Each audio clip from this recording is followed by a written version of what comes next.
Can you maybe elaborate a little bit on that, of not really having ideal gear? It was fine. You're still able to Hmm. hit targets, and it would do what you needed it to, but obviously perhaps not as quick and not as ideal. Yeah.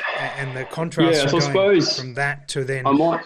spending some time in that shooting it, so that when you did make your changeover, your purpose, or your next purchase, sorry, um, Yep. the lessons you brought along from it. Yeah, so I think the first thing I realised was that a bipod would be really useful in a match which has prone supported serials, right? Yep. So I took it into the guns and I said, hey, I need to be able to put a bipod on this thing. So Mm. we ended up installing a Anschutz rail and getting an adapter for that to put a Harris swivel on it. So then on went the Harris, Yep. that was step one, Mm. no bipod, have a bipod. And then I think the next thing I did was I was like, right, I need to be able to run ammo. Like, even though it's single shot, I need to be able to access my ammo quickly so that I Yes. can actually compensate for not having a magazine. Like, Yep. the first match, I was reaching into a box and I was fumbling everywhere, and you drop it, it was a disaster. So I got a stock pack, and Yes. so and then I got used to running that. So as I pulled the bolt back, I would just slide my finger straight back that on the stock pack until I found a round, picked it up, dropped it in, closed the bolt, and boom, and just ran that cycle nice and smooth. And to be honest, mate, in most of those serials, there's more than enough time to actually do that.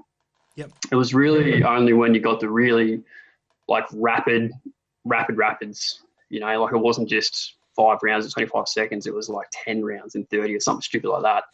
You know, I think there was only ever once where I didn't manage to get all the rounds out, but I was definitely rushing.